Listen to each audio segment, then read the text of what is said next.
Bloomberg Audio Studios. Podcasts, radio, news.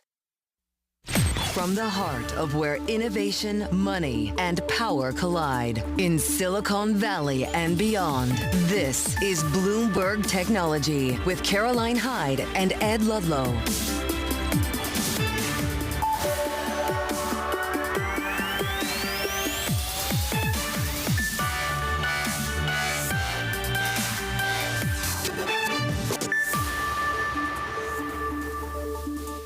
Welcome to a special edition of Bloomberg Technology. I'm Caroline Hyde, right here in Las Vegas. We are live from the HumanX AI conference, and we're going to be talking to some of the biggest industry leaders and decision makers in the AI space throughout this next hour.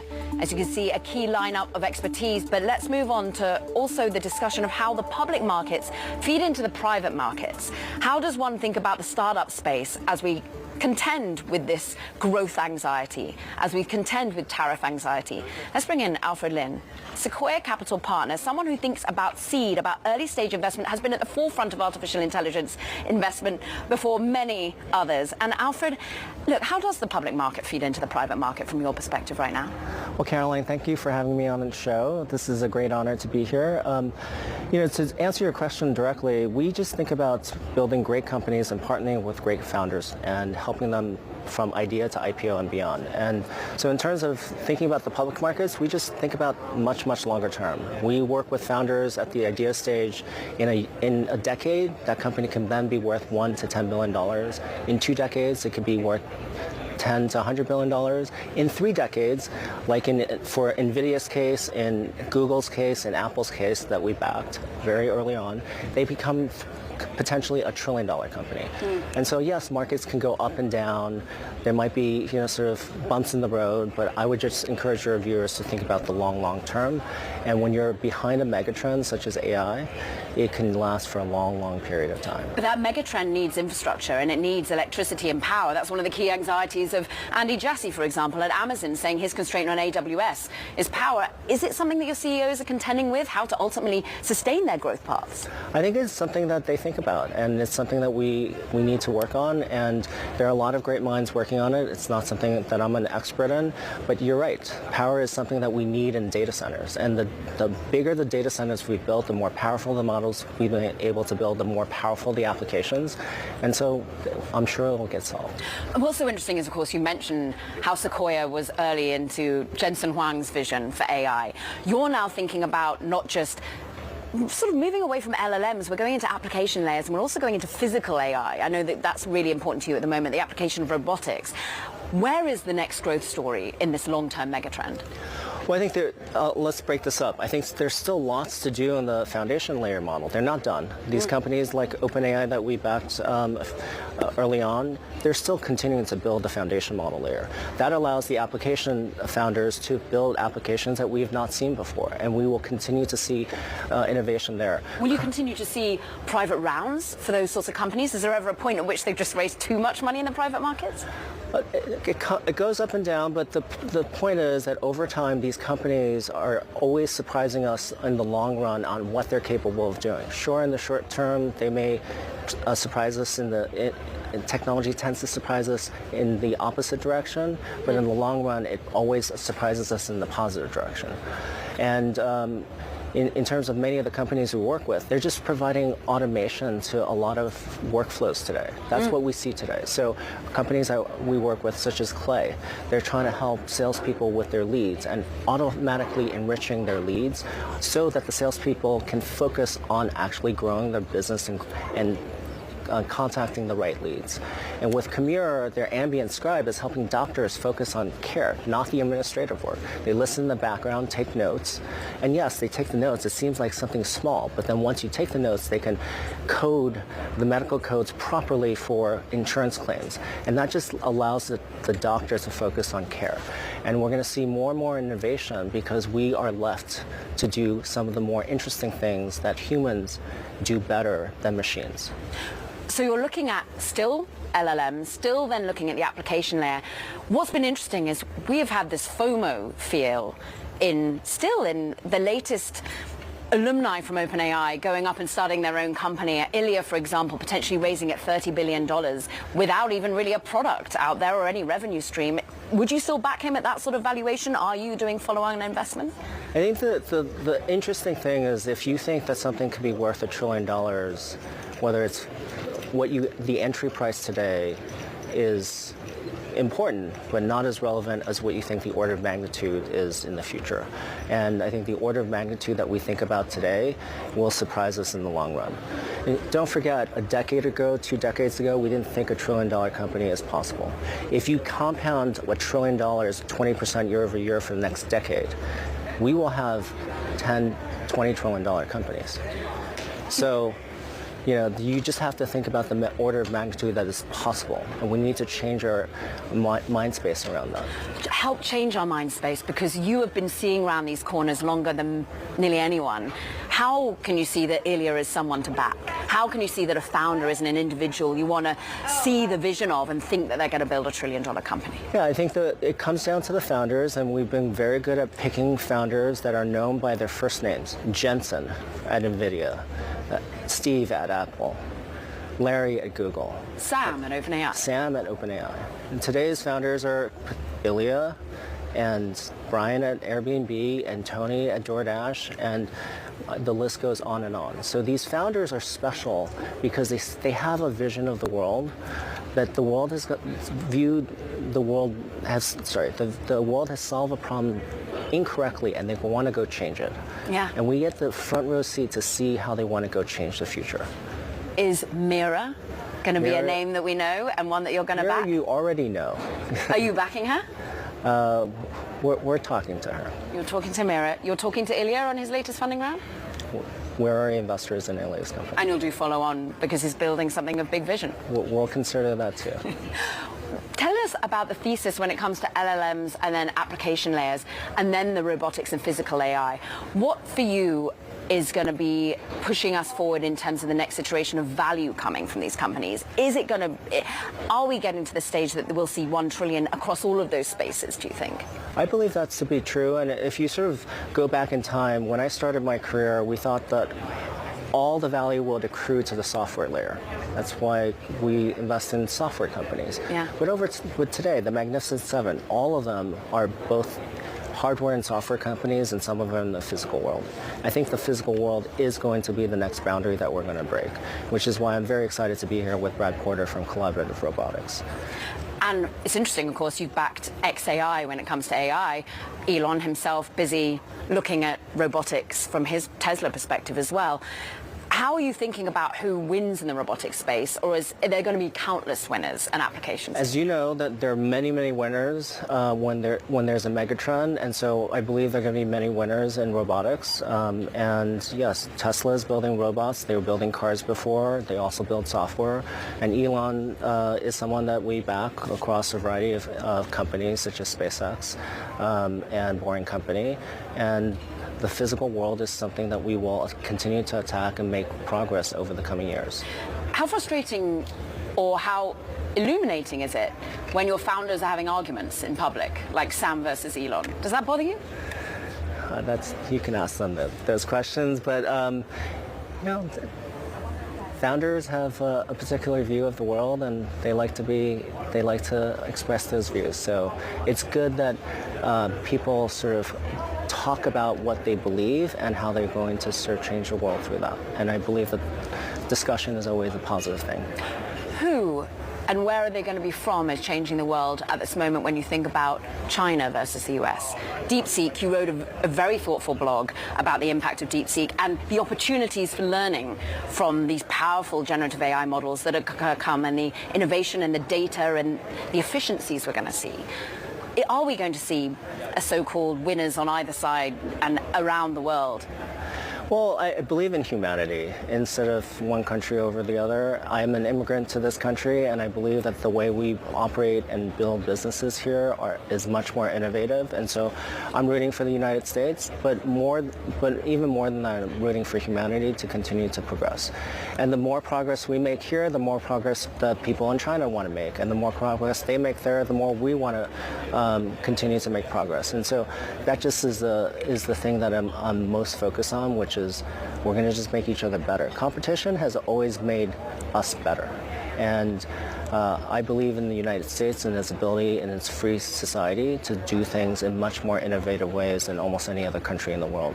It's our innovation, it's our free spirit, and it's also our capital markets. If you think about our place in the world, we have, approximately 4% of the world's population, but we have a disproportionate number of the amazing companies, the most valuable companies in the world. We have a disproportionate amount of capital that we have and control and are able to invest. This is why your viewers listen to you and this show, because Bloomberg is the place where a lot of information about capital is talked about. Alfred, thanks. But they're listening to you, and they're listening to thinking about how the money comes back ultimately to your LPs, and it's going to be about exits. How are you thinking about the IPO market? How are you thinking about M&A? Boy, we just had ServiceNow and MoveWorks. M&A is still getting done. Yeah, so I think that's a great question. Lots of people ask that, but I just want to sort of emphasize that at Sequoia, over the last 5 years, we've distributed over $43 billion back to our LPs. And so this is a business that, if done right, can generate a lot of returns for our limited partners. On top of that, I just kind of tell our founders, it doesn't matter what's going on in the public markets or in the M&A markets. Just focus on building a long-term great business. If you do that, as did Tony at DoorDash and Brian at Airbnb and many others are doing today, you will always have options. And that option may come in at M&A, that option may come in IPO. I would contend that the IPO market is always open for great companies. What's interesting is we first saw AI come into existence almost in a not-for-profit mentality. And now we think OpenAI thinking about trying to restructure and become a for-profit entity more clearly. Is that something that you back, that you support, that you want to see clearer division of for-profit and not? If you go back in history, AI has existed for way longer than what you're talking about, which is OpenAI. I mean, Jensen was building GPUs way longer than what we're talking about today. And the first set of applications that were AI applications were something like AdWords that Google built, or trading platforms that many of your viewers and that work at large institutions have been using. Those were called machine learning. We just changed that term. For-profit, non-profit, those are just structures for accomplishing what the mission of the company wants to do. And I'm supportive of whatever the right model is to do that. But as an investor, I want to make sure that the equity that we invest in has appreciation, and that's separate from the mission. Well, you have an extraordinary realm of portfolio companies. You sit on some amazing boards, Citadel Securities among them, as well as Airbnb, as you say, and you've had a long history of being a founder and a builder yourself. Alfred Lin, we thank him so much from Sequoia Capital. I want to return now, though, to the private markets and people building within that space. May Habib is a key founder, CEO, and indeed the co-founder of Writer, a generative AI platform for the enterprise. And I've got to ask at this time, May, when you're really seeing the growth accelerate for your business, when you're seeing more and more Fortune 500 businesses want to work with you, what are these CEOs telling you about the landscape, about anxiety about putting money into generative AI when they don't know when the next tariff is hitting? Yeah, there's no question that selling generative AI in the enterprise right now has to be an ROI first story, because these are the same CEOs who are telling the street that they're cutting OpEx and, they're trimming down their teams. So it really puts a big focus on the kind of return. And the reality is, Satya said it a couple weekends ago, right? There's never been such a big gulf between what technology can do and then what's actually happening inside of the enterprise. We've got a survey coming out, Fortune 500 execs, 71% are saying that their generative AI efforts have been very disappointing. And so, it absolutely is a big... Why is it very disappointing? Why is it so hard to bring this once-in-a-lifetime AI exuberance to bear on your productivity? I think we are bringing knives to a gunfight when it comes to actually building with generative AI. People are taking these really long kind of software development cycles, and IT is taking these projects to the business, and the business is saying, this is not really good enough to actually, benefit my work. So we take a very different approach. Writer is purpose-built for that kind of collaboration you need between the business and IT to actually deliver generative AI projects and applications and agents that work for the business. So is it sort of legacy legacy software is the issue here. So it's the legacy tooling of building, right, these products. And so the LLMs are very, very powerful, but you need to wrap it with data, with workflow, with know-how, and that's just not happening right now in most IT departments in the enterprise. So help measure your success. How are you articulating to those you're going out and pitching and saying, you will get ROI with us? It's a very solution-oriented approach. So, we're not talking about, hey, buy a full-stack platform, buy our amazing LLMs, look at us, how great we are. We're talking about actual end-user productivity and end-user use cases. So it's very solution-oriented. What's also interesting is you've set yourself apart from a pretty crowded field, I'm going to say, like agentic AI and generative AI in the workplace and enterprise seems to be everyone's lexicon right now. But you're coming at it from, look, we do something very different with the type of data we're using and the type of model building that we're going through. You're almost saying, like, actually, don't look at a reasoning model, look at our type of model. What is your type of model? Yeah, I mean, look at this exhibition floor. It's literally hundreds and hundreds of startups, and it's such an exciting opportunity. But when it comes to the enterprise, they are looking at the vendors that they trust, the ones that already have their data. But yesterday I was with a CIO of a Fortune 500 company where to hire an employee, they need to touch 100 systems. Only 10, 15 of them might be a ServiceNow application, right? So we kind of see ourselves as that Switzerland that ties together a lot of disparate systems when it comes to building these agentic applications. And it really is that bringing together structured and unstructured data together to build the tooling. But when we had Jensen Huang come out with his latest earnings, he tried to paint the vision of a new scaling law that's here because of reasoning models.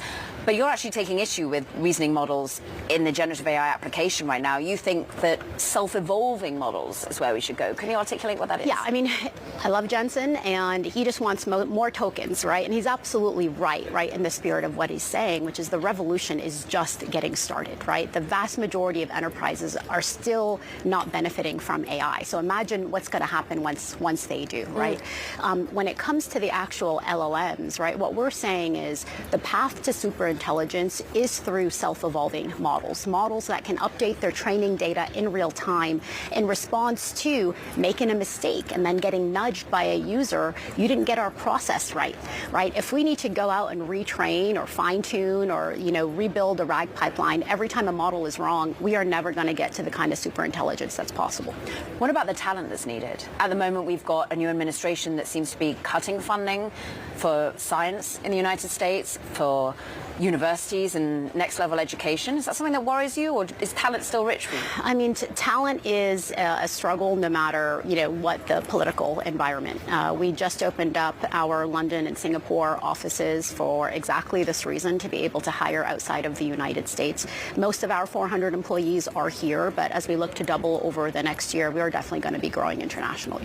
What about inorganic versus organic? Every time you come on, I say, who are the startups you're looking at? What other acqui-hires can you do? Is it still rich pickings for you to buy other businesses?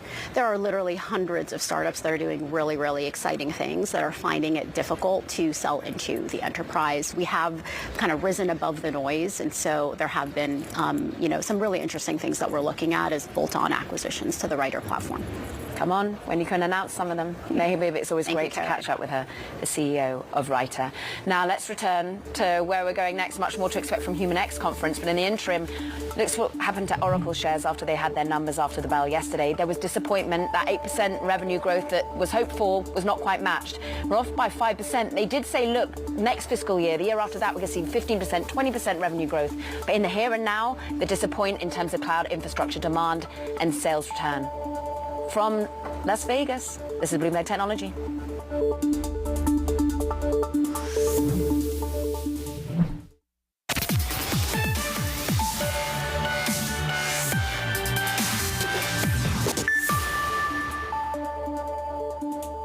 Welcome back to a special edition of Bloomberg Technology. I'm Caroline Hyde in Las Vegas.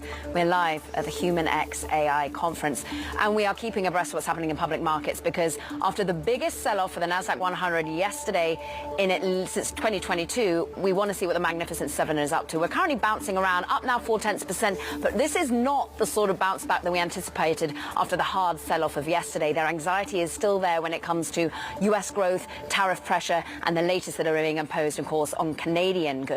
Let's talk about what it means for the private sector vibes. And Rachel Metz is here in Las Vegas. Look, This is one of the biggest artificial intelligence gatherings. Are they feeling exuberant? Are they worried about what's happening in the public markets and the sell-off that we've seen in the likes of Nvidia, down $1 trillion from its highs of market cap? I think it's a little bit of both things, right? I think people are a little concerned about what's going on with the stock market, but frankly, during the time that I've been here, I see a lot of people excited about AI. I mean, this is a conference that has not happened before, so people are excited to be here to see what's going to happen here, and a lot of people probably haven't been together, in this space, and there are so many people. The vibes are, I'd say, pretty good at this moment. Because the moon music had been still one of FOMO. We're just talking with Alfred about how he's still speaking with Ilya, who's potentially raising at $30 billion. Yeah. The ex-OpenAI alumni who are coming out, Mirati's raising money. We're expecting just these bigger and bigger valuations with fewer and fewer products actually being offered. People are getting in at such an early stage. Is that going to stay with these public market gyrations? That is a really good question. I think it's a little bit hard to say, but it certainly is still the case that you only have, I think, a handful of people that are able to command these kinds of valuations, these amounts of money, without even saying, look, here's my minimum viable product. Like Ilya's company in particular, they have said specifically, like, we're not going to show anything, we're not going to roll anything out until we get to this extremely high level of a product. So I think you're not going to have a ton of people like that, but you're right that people are asking questions about just in general, like how much money should be put toward these things, especially if it's not something we've even gotten a hint of what it's going to be yet. You're speaking with international CEOs as well and leaders of AI businesses. How are they viewing the US as a place to be building right now versus France and Mistral, or what's happening in the Middle East or in Asia? Yeah, I mean, I think people are feeling like it's not totally clear yet how things are going to shake out. I think there's probably a little bit of hesitation, but also I'm not sure that anybody is really saying like, oh, I'm not going to do that right now. And we're not worried about scaling laws? I mean, I think people should certainly be thinking about it, and for a variety of reasons. It's getting more and more and more expensive to build larger AI models. That also uses more and more resources. So I think you see people thinking about, well, how else might we be able to build these things and make them both powerful and cost effective and also decent for the environment. Rachel Metz is going on stage very soon. We thank her for joining us.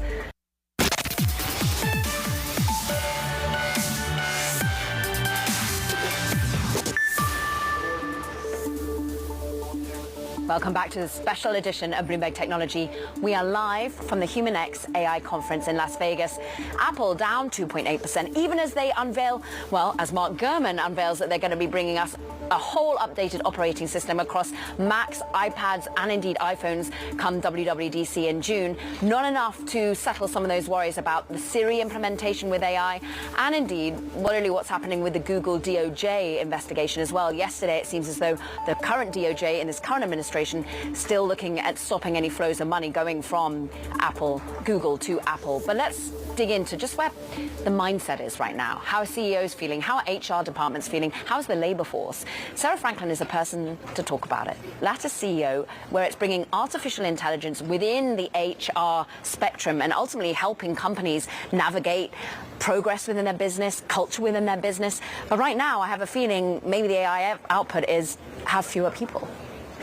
I mean, Caroline, we are in a new economy. It has transformed from a data economy to an AI economy overnight. And you're seeing the questions of like, what does this mean for my jobs? What does this mean for my people? What does it mean for my business? And everything you were just talking about as well, how it's impacting public policy, tariffs, everything with electricity to fuel the economy. The AI economy is real, and it's very much about jobs. And at Lattice, we want to put people at the center and the success of people at the center so that AI can be helpful for a people-powered future. And what are you seeing then? You are one of those people and voices who, against the grain, came out and said we are going to have new co-workers and they're going to be artificial intelligence. What does that mean for disruption of the labor force? What does it mean for the ultimate labor force data we get week in, week out, which currently is starting to see a little bit of a bump up in unemployment. Yeah, I mean, Caroline, in July, we had this vision. We saw what was coming with AI, and we wanted to get ahead of it because we believe that we need to put the success of people as the primary. How do we help people understand how to work together with AI, where they are your coworker? And how do you manage AI when it's not just about automation, it's about autonomy? People need to understand that AI will be acting on your behalf, on your brand's behalf, on your business behalf. And so we are ahead of this, and we're helping HR leaders be the people that are helping their companies bring AI in responsibly so that we can make sure that every career, every job that's changing, we can put AI into it in a way that helps people be successful in the future. May Habib of Writer was just on saying they've got a survey coming out showing that at the moment CEOs are really disappointed with generative AI, with the productivity lack of gains. How are you measuring success? How are you starting to show up that it's helping in the world of HR? Yeah, so this is a thing. This is new. This is an unwritten book for us, and people don't know what to do. People are saying, okay, let me just bring in AI, but then you have blank slate problems, or you don't really know how to use it. So we need to invest in the education. We need to invest in the career pathways. We need to invest in how people can be successful. Are CEOs willing to do that in this anxiety-ridden market where they're just trying to think about the bottom line? They're willing to invest in their people? CEOs are, and this is where HR leaders have an opportunity to be that rock for them to lean on, and for them to really go forward and know what to do to invest in their people and their performance, because the ultimate judge is how performant is your company. And performant companies are that way when their people are performant, they're engaged, they're passionate, and they know what to do, and they know how to use the tools. You can't just throw AI at them. You have to say, this is how you're going to use it. And we want to do this in a way that puts the people's success as the primary. Look, I'm going to ask a kind of uncomfortable question with two women sitting here at an AI conference and thinking about who generally is in HR departments. But how are women adopting it, in particular, generative AI versus men? How is it disrupting women more in the workplace than men? Or is that just a too basic, simplistic idea? The truth is we're too early to tell. Like, this is all new. What I do love is that is two incredible women here. Big fan. Is that women have that curiosity, they have the resilience, they have the ability to adapt to change, and they say, okay, this is new. Let's bring this in and figure out how it can help me, and my team. And having that mindset of how we can use this technology to be helpful is the mindset. We don't want to just automate people out of work. We want to bring people into the future that we're creating. And this is a massive responsibility that we all share, because we can't just create technology for technology's sake. We have to create it for the better of the world, and for the better of business, and for the better of people. But will people be automated out of work? Jobs are going to change. It is no question. There is a massive reshaping that every CEO, what is on their mind is, how do I reshape my business? How do I reshape these career pathways? How do I put this in there? And there's so many questions we don't have the answers to. That's why we need courage in the leadership, and we need to be responsible, accountable, and transparent in the decisions that we're making. And that's what Lattice helps all HR leaders do as they're bringing AI into the workforce. What about your own talent and bringing on people into your own business at the moment? Is it rich pickings as people reorientate their own businesses? You came from Salesforce, and they're busy trying to get rid of some talent to bring in more AI talent. Is it fierce to get hold of the people you need? We are hiring at Lattice, and we have a great talent pool that's coming in, and we invest in our people. And this is something which I'm proud of as a CEO, that I know that my company trusts me, and I know that they know that I will be transparent and accountable to the decisions that we make. And yes, investing in the people. We need to also, as leaders, invest in ourselves. Like, we are not immune to this. I mean, who's to say that we'll have AI salespeople or AI CEOs? Who knows what the future will be, but we all have to embrace this change, and we all have to embrace AI in a way that it is just a reality. It is in the workforce, and the question is, how do we make people the primary benefactor? What about globally speaking? Is there as much adoption and willingness to bring it into the HR space in Europe, in Asia, as there in the United States? You know, again, it's early days. What I see is, from my vantage point as a tech CEO, is that the globalization that AI provides us, it really helps us to battle the misunderstanding that we have when language is a barrier, when culture is a barrier. And that's something that I personally am optimistic about, is if we can use this technology in a way to help us collaborate better, remove misunderstanding, understand nuance better. And that's something I'm hopeful that bringing AI into the workforce, it can help us have better understanding. You've been ranked as one of the fastest growing companies, private companies out there. What is holding back growth at the moment? If you could ask anything of the administration, of the markets, of the environment, what would it be? Uncertainty.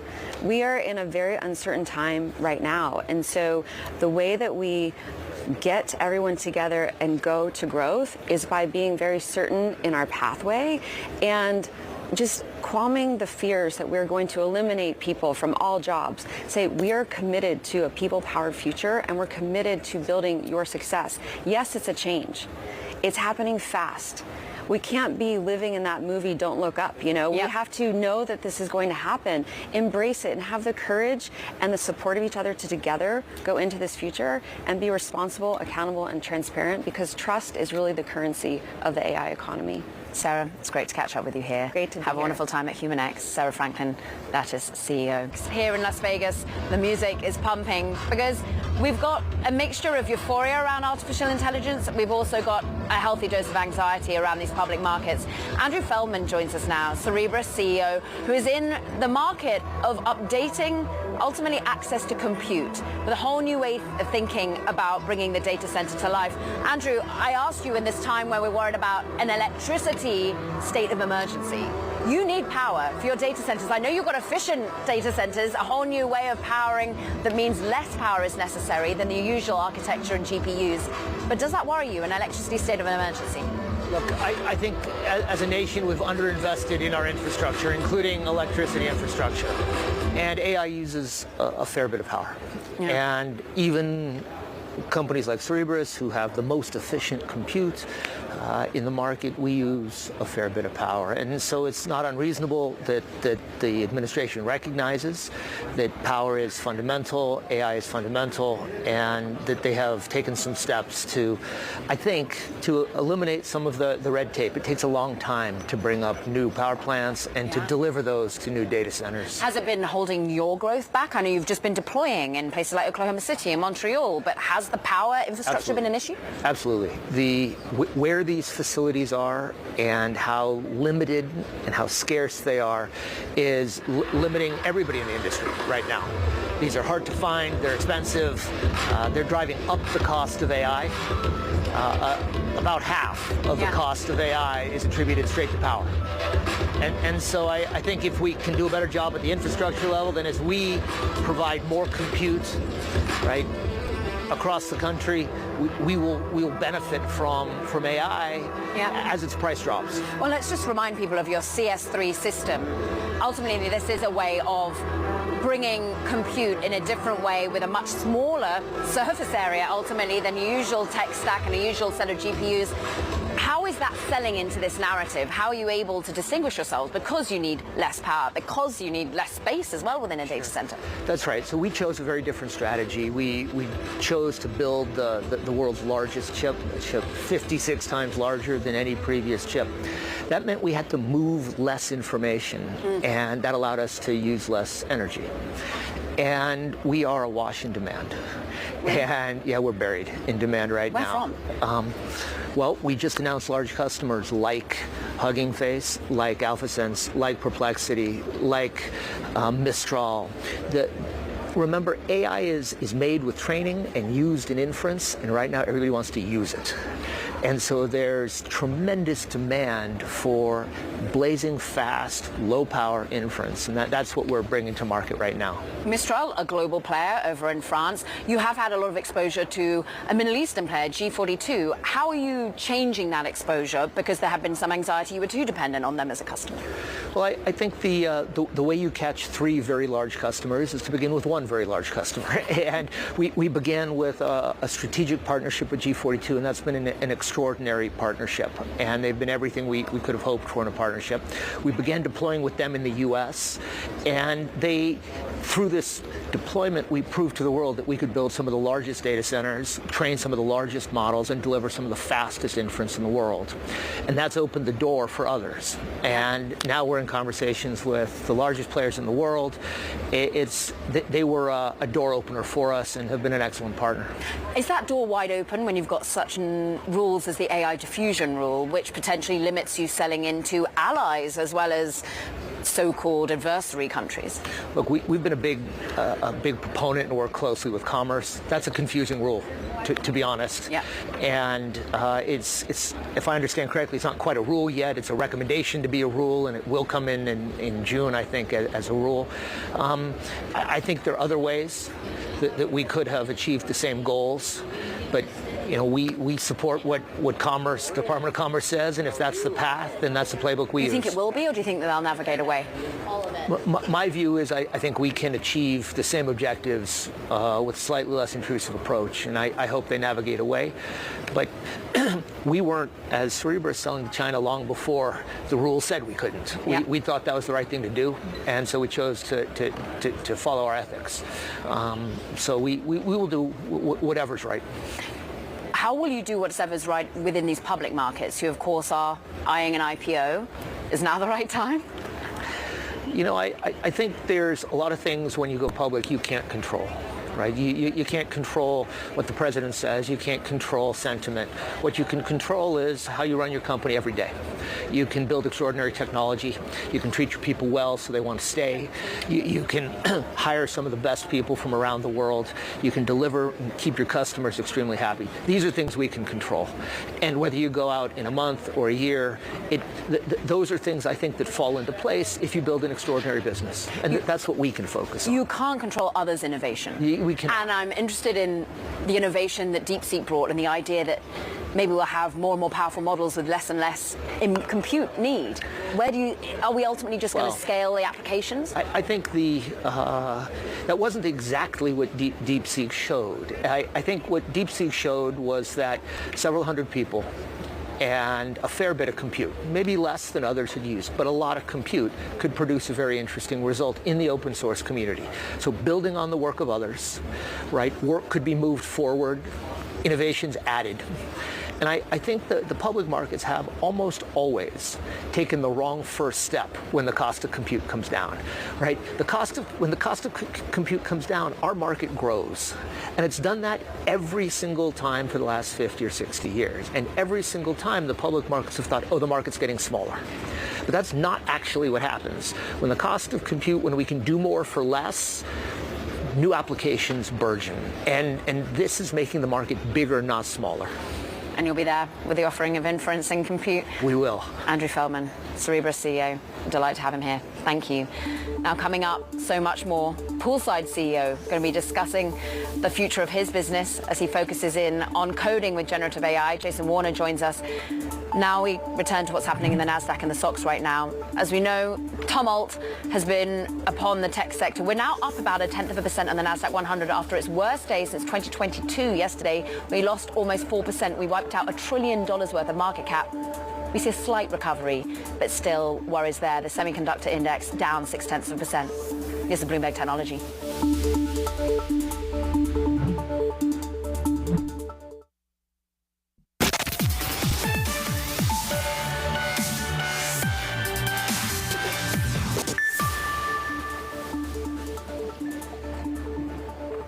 Welcome back to this special edition of Bloomberg Technology. I'm Caroline Hyde in Las Vegas. We are live at the HumanX AI conference.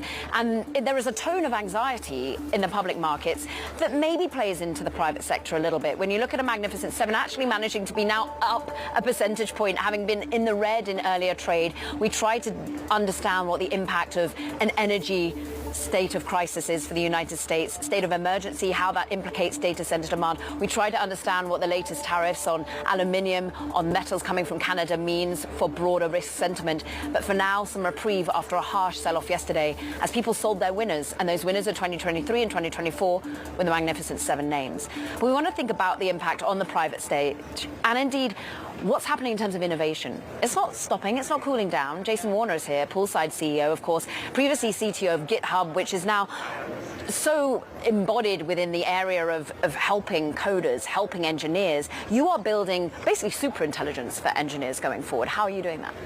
Well, first, great to be here. Thanks for having me. And yes, we're building towards a human intelligence future where artificial intelligence and humans live side by side, but artificial intelligence can do most of the things that humans can do. The way in which we do that is we have some proprietary research techniques. We have dubbed them reinforcement learning via code execution feedback. But for the layperson, what they need to understand is we're just going to give them the superpower to write software in the future. And anyone who currently knows, it'll feel like being augmented by 100x. Will that displace the number of engineers we need, or ultimately free them up to do more? How are you thinking about augmenting versus replacing? Yeah, I mean, I think the conversation of replacement is always one that pops up, but I tend to look at these things about what we're going to be able to do more of, what we'll be able to do faster. And this is where I get excited, because I think about what software does currently. In 2025, it underwrites almost the entire economy that we have. But if you think about what it can do in the future, is it can take something that might be 5 or 6 people months of 10 humans to do this, and it can reduce that to compute hours. And that's great for someone like the biologist or the physicist or the person doing cancer research. And this is the thing I think about, compressing human knowledge learning into compute hours. You're not the only CEO we've recently spoken to who's thinking about giving super intelligence and superpowers to an engineer. And look, we just had Reflection AI on the show yesterday. How is the space? How is there an awful lot of startups trying to do the same thing or different things? Distinguish yourselves from the competition. They're all slightly different.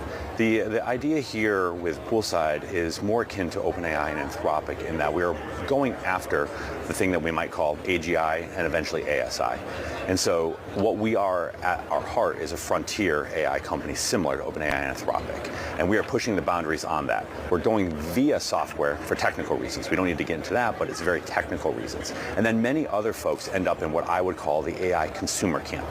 There will be 5 or 6 very large winners who build out the core infrastructure of artificial intelligence, and the rest of the folks will consume the artificial intelligence produced by those companies. So you see yourself as an infrastructure player? Well, I see myself just right next to OpenAI and Anthropic. Okay. Do you see yourself as a valuation perspective right next to them? Because tell us about how you are and your funding needs and whether you're out there raising money to do this. Well, building artificial intelligence models is a capital-intensive game. So at some point we always have to consider how much compute capacity we have. And that is a proxy for how fast you can go or how big you can go. So that's always going to be a topic, but right now we're really happy with where we sit. So you're not raising money? We're not raising money right now. What about compute, and what is holding you back right now? Is it energy infrastructure? Is it electricity? Is it access to data centers? What is it? I would love more time. Yeah. I would love more time for us to go do more experiments.